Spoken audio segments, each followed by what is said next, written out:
The tails of 2 brown snakes were hanging between the cloth and the cornice of the wall. They threw long shadows in the lamplight. "If you are afraid of snakes, of course," said Strickland. "I hate and fear snakes, because if you look into the eyes of any snake, you will see that it knows all and more of the mystery of man's fall, and that it feels all the contempt that the devil felt when Adam was evicted from Eden. Besides which, its bite is generally fatal, and it twists up trouser legs." "You ought to get your thatch overhauled," I said. "Give me a mahseer rod, and we'll poke 'em down." "They'll hide among the roof beams," said Strickland. "I can't stand snakes overhead. I'm going up into the roof. If I shake 'em down, stand by with a cleaning rod and break their backs." I was not anxious to assist Strickland in his work, but I took the cleaning rod and waited in the dining room while Strickland brought a gardener's ladder from the verandah, and set it against the side of the room. The snake tails drew themselves up and disappeared. We could hear the dry rushing scuttle of long bodies running over the baggy ceiling cloth. Strickland took a lamp with him, while I tried to make clear to him the danger of hunting roof snakes between a ceiling cloth and a thatch, apart from the deterioration of property caused by ripping out ceiling cloths. "Nonsense!" said Strickland. "They're sure to hide near the walls by the cloth.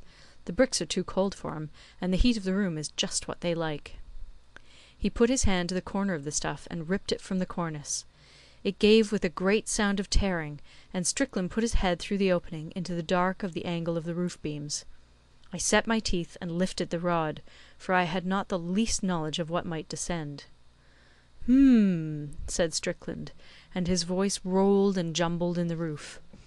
"There's room for another set of rooms up here, and by Jove, some one is occupying 'em." "Snakes?" I said from below. "No, it's a buffalo.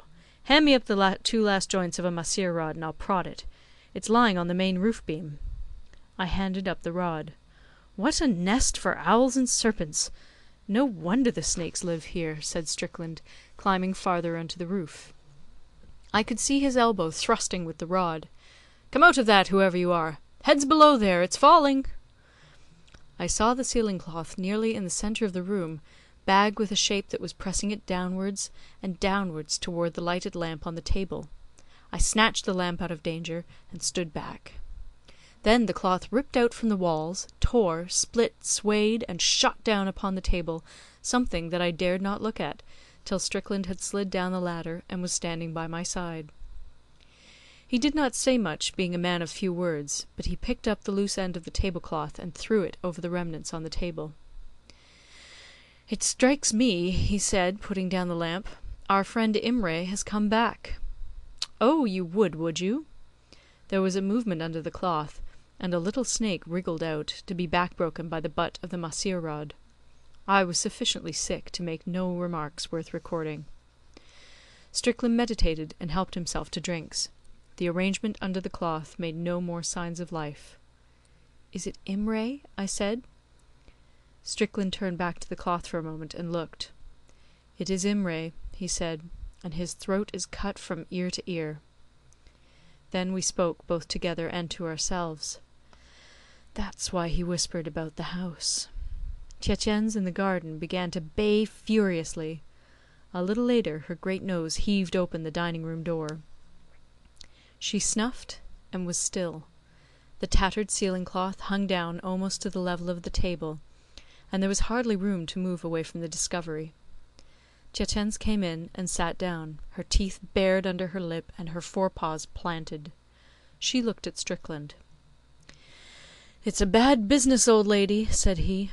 "Men don't climb up into the roofs of their bungalows to die, and they don't fasten up the ceiling cloth behind 'em. Let's think it out." "Let's think it out somewhere else," I said. "Excellent idea. Turn the lamps out. We'll get into my room." I did not turn the lamps out. I went into Strickland's room first, and allowed him to make the darkness. Then he followed me, and we lit tobacco and thought. Strickland thought. I smoked furiously, because I was afraid. "Imray is back," said Strickland. "The question is, who killed Imray? Don't talk. I've a notion of my own. When I took this bungalow, I took over most of Imray's servants. Imray was guileless and inoffensive, wasn't he?" I agreed, though the heap under the cloth had looked neither one thing nor the other. If I call in all the servants, they will stand fast in a crowd and lie like Aryans. What do you suggest?" "Call 'em in one by one," I said. "They'll run away and give the news to all their fellows," said Strickland. "We must segregate 'em. Do you suppose your servant knows anything about it?" "He may, for aught I know, but I don't think it's likely. He has only been here 2 or 3 days," I answered. "What's your notion?" "I can't quite tell. How the dickens did the man get the wrong side of the ceiling cloth?" There was a heavy coughing outside Strickland's bedroom door. This showed that Bahadur Khan, his body servant, had waked from sleep and wished to put Strickland to bed. "Come in," said Strickland. "It's a very warm night, isn't it?" Bahadur Khan, a great green-turbaned 6-foot Mohammedan, said that it was a very warm night, but that there was more rain pending, which, by his honour's favour, would bring relief to the country. "It will be so, if God pleases," said Strickland, tugging off his boots. "It is in my mind, Bahadur Khan, that I have worked thee remorselessly for many days, ever since that time when thou first camest into my service. What time was that?